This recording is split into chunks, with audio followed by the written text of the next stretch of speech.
Hello guys, welcome back to this channel. In this today's tutorial, I'm going to show you how we can customize call vibration on our Android phone. Okay, first of all, we can open our settings application on our Android phones and we can select the sounds and vibration setting. This one, tap on the setting, and here you can manage your call vibration, your notification vibration, system vibration, and vibration intensity. And for example, I'm going to change my call vibration, so we can tap on this option, and I'm going to change the call vibration of SIM2. So I'm gonna tap on SIM2, and here we can select the type of a call vibration that we want to use, and we can try it one by one.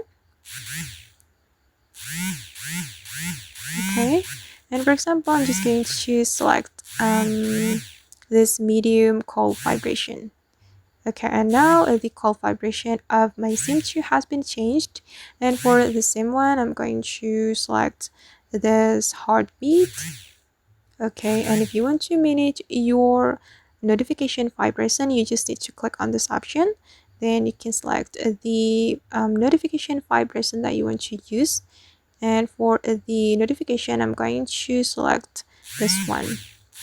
Okay, and I guess that's how we can change or customize call vibration on Android phone. I hope this tutorial will be useful for you. Thank you so much for watching, and see you on the next video.